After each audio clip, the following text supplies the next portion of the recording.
चलो देख लो अब आगे, ऐसे भी 10 मिनट हो गए हैं। कौन सा यूनिट हमने स्टार्ट किया है? First unit. क्या नाम है फर्स्ट यूनिट का? स्थिर वैद्युत की, इलेक्ट्रोस्टैटिक्स। क्या है इलेक्ट्रोस्टैटिक्स? थोड़ा सा उसका बेसिक हमने क्लियर किया था इलेक्ट्रोस्टैटिक्स का। 1 मिनट में इसको फिर से रिवाइज करो। क्या है इलेक्ट्रोस्टैटिक्स का मतलब?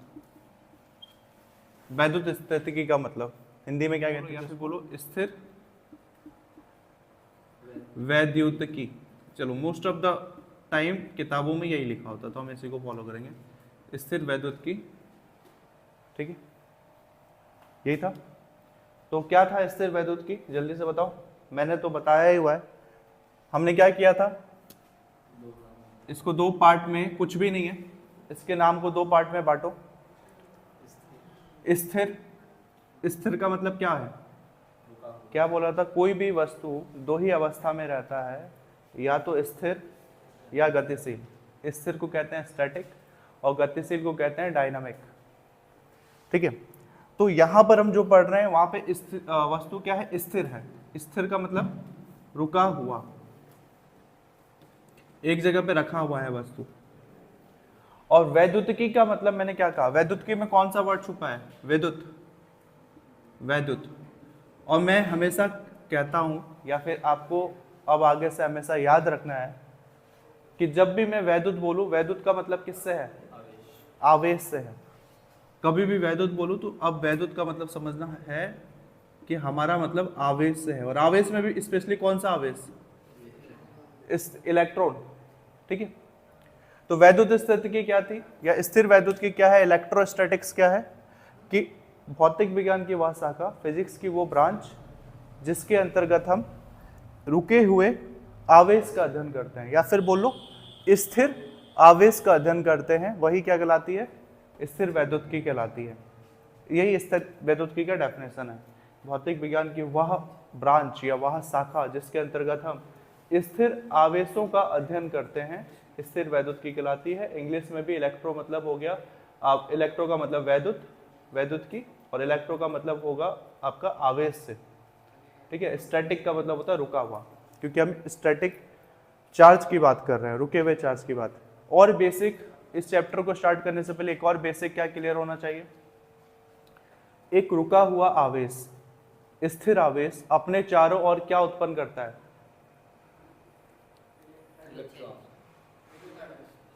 एक रुका हुआ आवेश, स्थिर आवेश अपने चारों ओर कैसा क्षेत्र उत्पन्न करता है? वैद्युत क्षेत्र उत्पन्न करता है, ये बताया था। ये इस चैप्टर के बस ये 2 बेसिक चीजें हैं जो चैप्टर स्टार्ट करने से पहले पता होना चाहिए, या स्टार्टिंग में ही पता होना चाहिए। तो ये चीज कल ही हमने क्लियर कर लिया था, कल नहीं थे क्लास में तो कोई बात नहीं, बस हमने ये कहा था कि अगर कोई आवेश स्थिर है, या बोलो स्थिर आवेश है अगर, तो स्थिर आवेश अपने चारों ओर क्या उत्पन्न करता है? इलेक्ट्रिक फील्ड उत्पन्न करता है, विद्युत क्षेत्र या वैद्युत क्षेत्र बोलो, उत्पन्न करता है। और अगर आवेश गतिशील है, रुका हुआ है तो विद्युत क्षेत्र, और गतिशील है तो विद्युत क्षेत्र के साथ साथ आल्सो क्या उत्पन्न करता है? विद्युत धारा। और वही आवेश, वही धारा अगर किसी तार में बह रही है तो वो तार में विद्युत क्षेत्र भी उत्पन्न होगा उसके चारों ओर। विद्युत धारा तो खैर बह ही रही है, उसके साथ साथ वो चुंबकीय क्षेत्र भी उत्पन्न करता है, वो आगे जाके हम यूनिट्स में पढ़ेंगे। तो ये बेसिक्स हैं। इसके अलावा एक हेडिंग लिखवाया होगा आपको, क्या लिखवाया है इस चैप्टर का? पहला हेडिंग इस डेफिनेशन के बाद, विद्युत आवेश, इंग्लिश में क्या बोलेंगे? Electric charge. हर चीज को इंग्लिश में रिवाइज करते रहो, बेटर रहेगा, बेस्ट रहेगा। यहां से हम समझेंगे कि ये विद्युत वर्ड, विद्युत को क्या बोलते हैं इंग्लिश में? विद्युत को क्या बोलते हैं? वैद्युत, इलेक्ट्रिसिटी बोलते हैं, इलेक्ट्रिसिटी। अब ये इलेक्ट्रिसिटी वर्ड आया कहां से? ये सब चीज है क्या? आवेश क्या चीज है? मेरे बताने से पहले आप में से कोई बताओ, ये कोई भी बताओ, तुक्का भी चलेगा। आवेश क्या होता है, या आवेश के बारे में कितना पता है?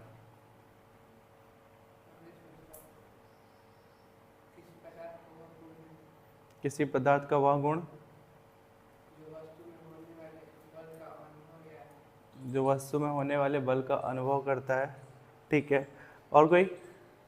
इसको जो वहाँ बैठ रहा है वो उसकी रिस्पॉन्सिबिलिटी है चेक करते रहना चल रहा है कि नहीं। ठीक है, और क्या पता है आवेश के बारे में? अच्छा, आवेश कितने प्रकार के हैं? ये तो बचपन से सुना होगा, कितने प्रकार के आवेश होते हैं? कौन कौन से? धनावेश, ऋणावेश, ये तो सुना होगा। धन आवेश, ऋण आवेश। धन आवेश मतलब होता है पॉजिटिव चार्ज, ऋण आवेश मतलब नेगेटिव चार्ज। और जब धन आवेश ऋण आवेश मिलते हैं तो वो न्यूट्रल हो जाता है, जीरो, वहाँ कोई आवेश नहीं बचता है। तो आवेश किसी पदार्थ का ऐसा गुण है जो किसी वस्तु को आकर्षित करता है, प्रतिकर्षित करता है। ठीक है, इसको डिटेल में भी समझेंगे। इसकी हिस्ट्री पे आते हैं थोड़ा। हिस्ट्री लिखाने में मैं ज़्यादा इंटरेस्टेड नहीं रहता हूँ, लेकिन लिख ही लेना, एक शॉर्टकट में लिख लेना, क्योंकि वो लिखाने का कोई फ़ायदा है नहीं, वो स्टोरी की तरह कभी एग्जाम में आना नहीं है। बस पता होना चाहिए कि आवेश स्टार्ट कहाँ से हुआ। मतलब आवेश तो धरती में शुरू से था, बट उसके बारे में लोगों ने सोचना कब से स्टार्ट किया। जैसे होता है ना ग्रेविटी, किसने खोजा था ग्रेविटी, गुरुत्वाकर्षण? न्यूटन ने। सुना है ना, सेब के पेड़ के नीचे बैठा था, सेब गिर गया सिर पे, वैसे ग्रेविटी ढूंढ ली। तो क्या न्यूटन के सर पे जब तक सेब नहीं गिरा था तब तक के ग्रेविटी थी नहीं क्या दुनिया में? यह कहते हैं कि वास्को डिगामा ने इंडिया को खोजा, तो क्या जब तक वास्को डिगामा इंडिया नहीं आया था तो क्या इंडिया था ही नहीं? था ना। मतलब बस यह है कि उसके बाद से रिसर्च करना होना स्टार्ट हो गया। जैसे न्यूटन के सर पे पेड़ नहीं गिरा, सॉरी, सेब गिरा, उसके बाद से न्यूटन ने या फिर फिजिक्स में ग्रेविटी के बारे में सोचना स्टार्ट हो गया। वैसे ही आवेश पहले से था, लेकिन जब तक 600 ईसा पूर्व एक साइंटिस्ट थे, ग्रीक साइंटिस्ट, या उस समय साइंटिस्ट नहीं कहते थे उनको, उसमें सबको कहते थे फिलोसफर, या बोलो दार्शनिक टाइप के लोग। ठीक है, जो फिलोसफर होते हैं ना, दार्शनिक फिलोसफर का मतलब होता है जो हर चीज में रीजन ढूंढते हैं, उन्हें फिलोसफर कहते हैं, दार्शनिक। तो 600 ईसा पूर्व थेलस नामक, थेल्स भी कहते हैं कोई लोग थेलस बोलते हैं। क्या नाम है?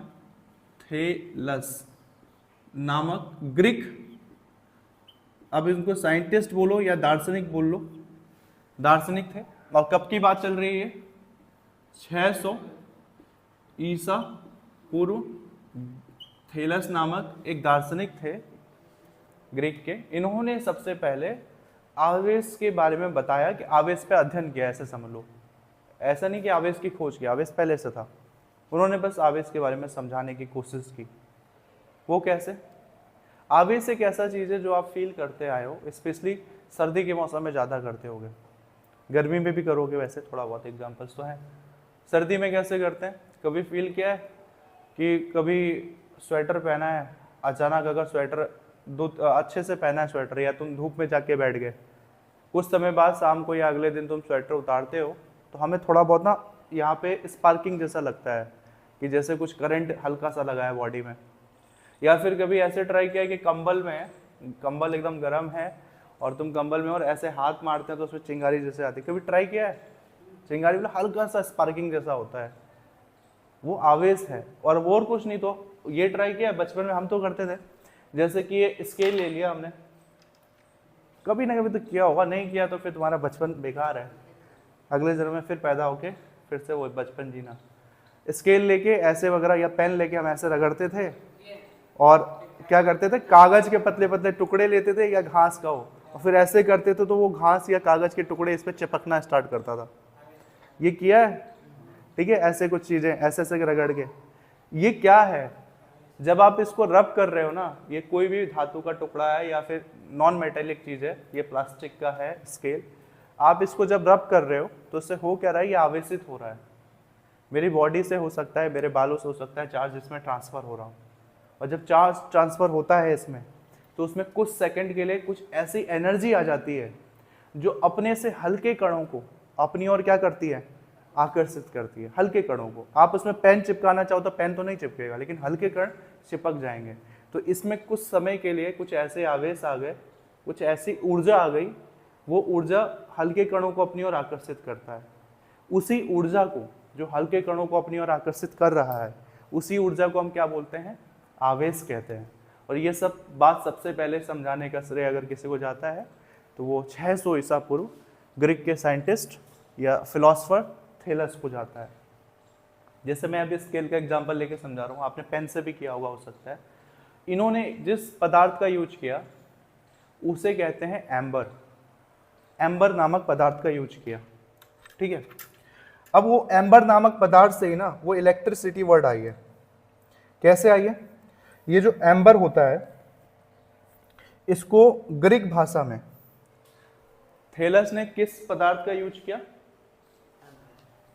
मैंने अभी स्केल का यूज करके देखा, थेलस ने जिस पदार्थ में ये चीजें देखी उसको कहा गया, उसका नाम था एम्बर, नॉर्मल नेम एम्बर होता है। और ग्रीक लैंग्वेज में, ग्रीक एक भाषा भी होती है, तो ग्रीक भाषा में इस एम्बर नामक पदार्थ को, ये एम्बर क्या है? ये एम्बर एक पदार्थ है, ठीक है, जिसको आवेशित किया गया ऊन पे रगड़ के या किसी कपड़े पे रगड़ करके। इस एम्बर नामक पदार्थ को ग्रीक भाषा में कहा जाता है ये इलेक्ट्रम। इलेक्ट्रम, अब समझ पा रहे हो इलेक्ट्रिसिटी वर्ड आखिर बना कैसे होगा, आया कहां से होगा इलेक्ट्रिसिटी वर्ड? ये इलेक्ट्रिसिटी वर्ड आया है इलेक्ट्रम से। और इलेक्ट्रम क्या होता है? एम्बर को, जो एम्बर नामक पदार्थ है उसको ग्रीक लैंग्वेज में हम क्या बोलते हैं? इलेक्ट्रम कहा जाता है।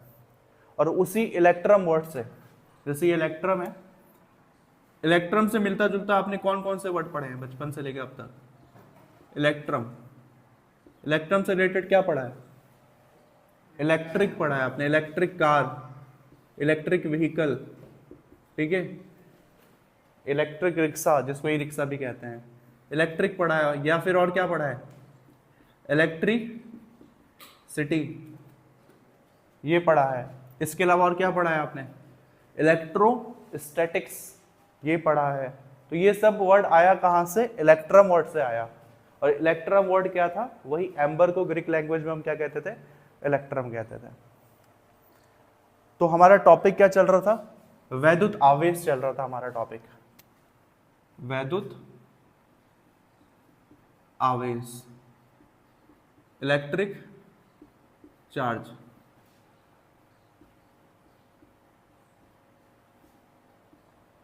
इलेक्ट्रिक चार्ज, ये हमारा टॉपिक चल रहा था। अब देखो, हमें किसी भी बुक की डेफिनेशन नहीं उठानी है, हमें किसी के भी नोट्स नहीं उठाने, कोई पब्लिकेशन का छापना नहीं है। हमें इस क्लास में अपने हिसाब से एक नया डेफिनेशन बनाना है। हो सकता है वो डेफिनेशन आज तक किसी बुक में भी ना हो, ठीक है, वो सिर्फ आपके नोट्स में होंगे डेफिनेशन।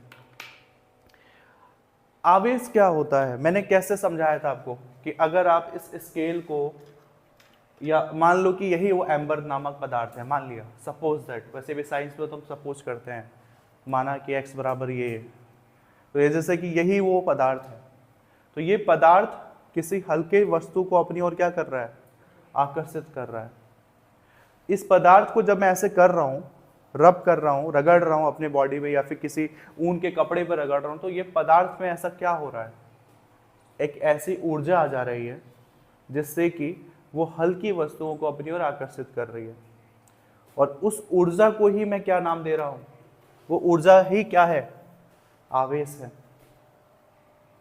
समझ में आया? ठीक है। अब इसी चीज को परिभाषित करना है। कुछ भी किताब का डेफिनेशन मत उठाओ, अपने लैंग्वेज में ही समझाओ। आखिर आवेश क्या है? क्या ये स्केल आवेश है, या फिर वो कागज या फिर घास के टुकड़े आवेश है, या आवेश इसके अंदर रगड़ने पे जो ऊर्जा आई वो आवेश है? रगड़ने के बाद जो इसमें ऊर्जा आई वो आवेश है। ये स्केल आवेश नहीं है। स्केल की जगह मैं अगर पेन को भी रगड़ूंगा ना, इस मार्कर को भी रगड़ूंगा ऐसे करके देर तक, और हल्का सा कागज उलाऊंगा, इसमें भी आवेश आ जाएगा, उसमें भी ऊर्जा आ जाएगा।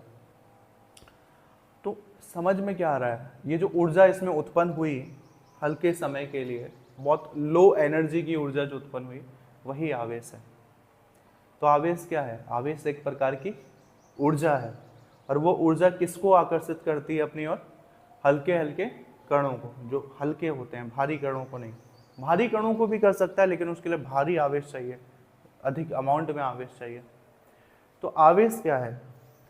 आवेश एक प्रकार की ऊर्जा है जो क्या करती है? हल्के पदार्थों को अपनी ओर आकर्षित करती है। समझ गया? देखो कितना सिंपल डेफिनेशन बन गया, हमने कोई किताब नहीं उठाया, कुछ भी नहीं उठाया, बस कॉन्सेप्ट को समझा और अपने लैंग्वेज में उसको डाल दिया। तो क्या है आवेश? आवेश एक प्रकार की ऊर्जा है जो हल्के पदार्थों को अपनी ओर आकर्षित करती है। आवेश सामान्यतः कितने प्रकार के होते हैं? कौन कौन से? धनावेश और ऋण आवेश। फिर आवेश की हिस्ट्री में जाएं तो क्या पता चलता है? 600 ईसा पूर्व क्या था साइंटिस्ट का नाम या फिलोसफर का नाम? थेलस नामक एक साइंटिस्ट थे या फिलोसफर थे ग्रीक के। इन्होंने एम्बर नामक पदार्थ को ऊन से रगड़ा और उस पर फिर उन्होंने आवेश का अध्ययन किया या आवेश के बारे में बताया। उस एम्बर नामक पदार्थ को ही ग्रीक भाषा में, ग्रीक या लैटिन भाषा में इलेक्ट्रम कहा जाता है और वहीं से वर्ड आया इलेक्ट्रिसिटी, इलेक्ट्रोस्टैटिक्स, इलेक्ट्रोमैग्नेटिज्म, इलेक्ट्रिक, ये जो भी वर्ड है वो वहीं से आया। तो अब हमें जो लिखना है वो आपको पता है क्या लिखना है? अब बताओ, ये जो मैंने अभी बताया इसको पढ़ने के लिए किसी बुक की जरूरत पड़ेगी या फिर इसको रिवाइज करने के लिए कुछ मेहनत करना है? कुछ मेहनत नहीं करना है, बस घर पे जाके वही बोलता हूँ मैं, 1 घंटे में जो पढ़ा उसको 15 मिनट में रिवाइज कर लो, बस पढ़ लो एक बार। उसके बाद से मेरा पढ़ाया हुआ फिजिक्स तो तुम्हें 1 साल या 10 साल बाद भी याद रहेगा। बस वो काम कर दिया करो, तुरंत घर पे जाके पढ़ने वाला काम। और लास्ट में 1 हफ्ते में 1 दिन संडे को बैठो, 15-15 दिन जो पढ़ रहे हो संडे को 1 घंटा निकाल के 1 हफ्ते में जो भी पढ़ा है उसको रिवाइज कर लो, बस काम हो गया। इसके अलावा तुम दिन भर घूमो फिरो, कोई दिक्कत नहीं है। तो करें इलेक्ट्रिक चार्ज को डिफाइन। क्या है इलेक्ट्रिक चार्ज बताओ? ये क्या है? एक प्रकार की, ये एक प्रकार की ऊर्जा है जो क्या करती है? छोटे पदार्थ तो भारी भी हो सकते हैं ना, हल्के पदार्थों को अपनी ओर आकर्षित करती है। कितने प्रकार के होते हैं सामान्यतः आवेश? धनावेश, ऋणावेश। हिस्ट्री में जाए तो कितने 600 ईसा पूर्व कौन से साइंटिस्ट थे? थैलस। इन्होंने एम्बर नामक पदार्थ से आवेश के बारे में बताया और इसी एम्बर को ग्रीक भाषा में इलेक्ट्रम कहा जाता है, तो वहाँ से इलेक्ट्रिसिटी वर्ड आई। यही इसकी इतिहास है। इसके बाद इसकी डिटेल में हम पढ़ेंगे, ठीक है। बाकी आवेश के बारे में एक और चीज़ जो मैंने कल भी बताया था, नहीं थे तो आज जान लो। आवेश को किस चीज़ से दिखाते हैं? स्मॉल क्यू से। हम पूरी फिजिक्स पढ़ेंगे तो उसको स्मॉल क्यू से दिखाएंगे। और अगर आवेश की मात्रा ज़्यादा है या बहुत बड़ा आवेश है तो बस स्मॉल क्यू की जगह हम क्या लिख देंगे? कैपिटल क्यू लिख देंगे। बट जनरली 99% टाइम हम स्मॉल क्यू लिखेंगे। तो अपने नोटबुक उठाओ, क्या लिखा डेफिनेशन? दिखाना कोई कॉपी। हमने डेफिनेशन लिखा अभी तक विद्युत आवेश का। आवेश एक प्रकार की ऊर्जा है जो हल्के कणों को अपनी ओर आकर्षित करती है। दूसरा डेफिनेशन लिखा, किसी पदार्थ का वह गुण जिसके कारण विद्युत क्षेत्र तथा चुंबकीय क्षेत्र उत्पन्न हो वैद्युत आवेश कहलाता है। आवेश 2 प्रकार की होती हैं, धनावेश और ऋणावेश। उसके बाद में ये स्टोरी हमने समझा दी, एम्बर नामक पदार्थ से रगड़ा गया और ये वो हुआ, ये इतना इंपॉर्टेंट नहीं है। आवेश के बारे में एक छोटी सी और इम्पॉर्टेंट चीज़ देख लो, आवेश के मात्रक के बारे में। आवेश कैसी राशि है? आवेश की बीमा क्या होती है? बीमा वगैरह हम 11th में बहुत पढ़ते थे, हर चीज़ की बीमा निकालते थे। 12th की फिजिक्स में बीमा उतना हमें टेंशन नहीं लेना है बीमा के बारे में, ठीक है। तो देखो जरा छोटी सी चीज़ और, ये सब हटाओ।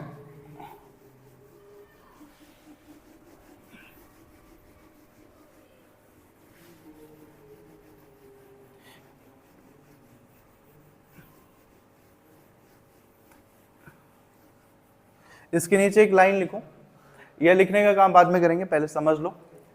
देखो आवेश कैसी राशि है? आवेश है एक प्रकार की अदिश राशि। आवेश को दिशा से फर्क नहीं पड़ता है, ठीक है। तो आवेश कैसी राशि है? आवेश एक अदिश राशि। अदिश को इंग्लिश में क्या बोलते हैं? स्केलर। और राशि को कहते हैं क्वांटिटी, ठीक है। स्केलर क्वांटिटी है, राशि को क्वांटिटी कहते हैं। अदिश राशि है, स्केलर है। इसके अलावा आपको क्या पता होना चाहिए इसके बारे में? इसका मात्रक, ये मात्रक थोड़ा पढ़ लो, उसके बाद ये टॉपिक खत्म होता है। उसके बाद आवेश का क्वांटमीकरण अगले लेक्चर में देखेंगे, वहां से न्यूमेरिकल बनता है छोटा सा एक। इसके बाद है इसका मात्रक। पहला चीज तो ये क्लियर। दूसरी चीज मात्रक। मात्रक आप निकाल सकते हो अगर आपको फॉर्मूला पता हो, ठीक है। नॉर्मल मात्रक तो इसका होता है कुलाम, और कुलाम एक है साइंटिस्ट का नाम। एक इसका मात्रक होता है क्या, ये फॉर्मूला पता है तो आप मात्रक निकाल लोगे। आई बराबर होता है, विद्युत धारा का फॉर्मूला पढ़ा है 10th क्लास में। आई बराबर क्या होता है, Q अपॉन टी, ये पढ़ा है ना 10th क्लास में। आवेश प्रवाह की दर धारा कहलाती है, तो आई बराबर Q अपॉन टी। और आपको पता है आप आवेश की मात्रक निकाल रहे हो, आवेश कौन है इसमें, आवेश है Q। तो आई बराबर Q अपॉन टी है, तो Q बराबर क्या हो गया, आई Q बराबर टी, इधर आ जाएगा ना, आई टी, ये हो गया आवेश का फॉर्मूला, Q बराबर आई टी। जब फॉर्मूला पता है तो आप मात्रक निकाल सकते हो।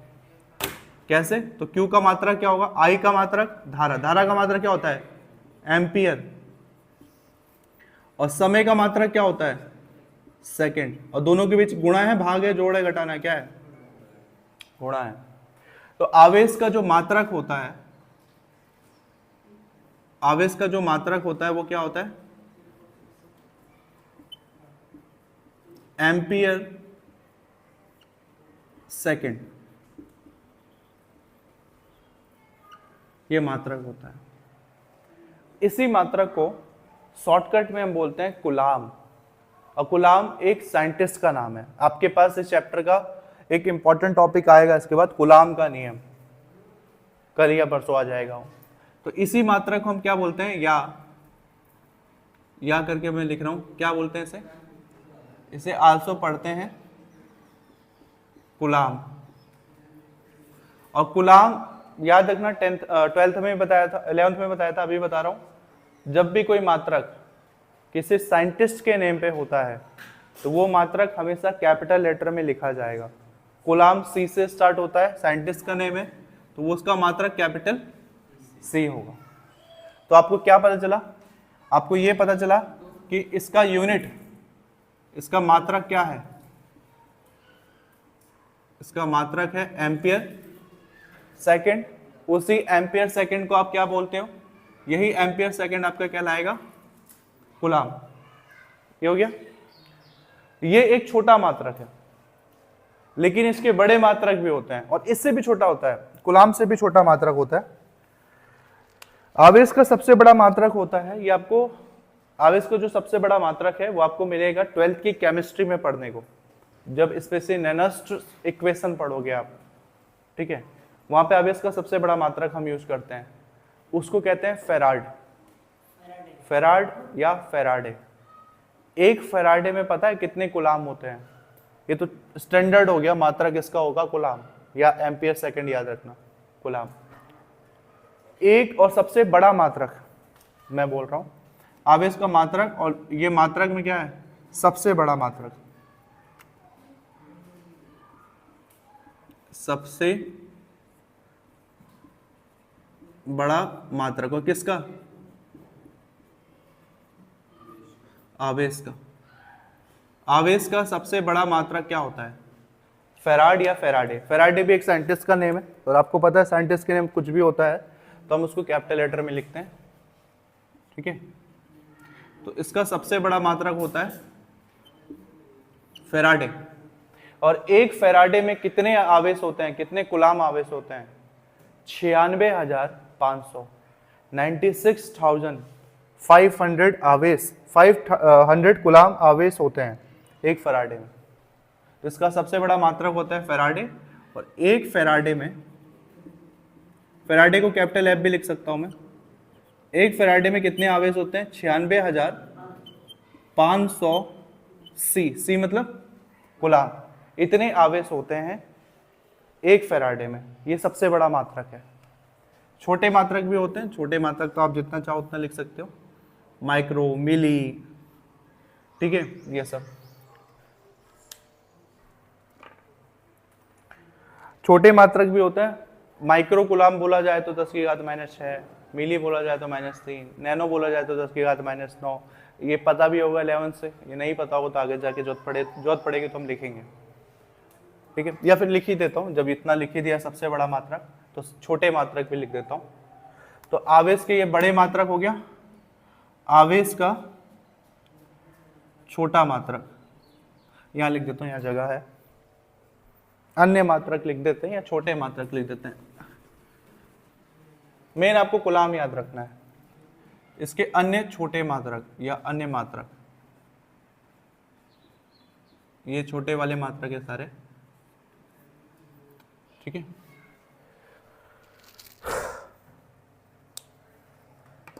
इसको ध्यान से देखो, ये 11th में क्लियर हो जाना चाहिए, 10th में भी ये चीजें थी।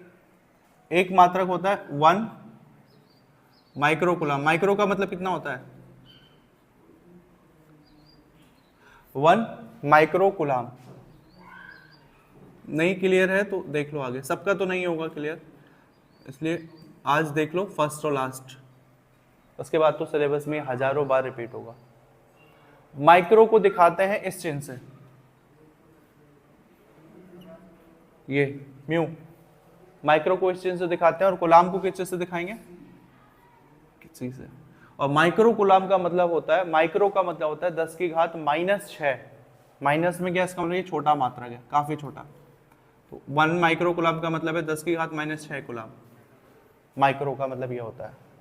अन्य छोटा मात्रक हो गया माइक्रो के बाद, आप बोल सकते हो मिली कूलाम, 1 मिली कूलाम। मिली को किस चीज से दिखाते हैं, स्मॉल m से,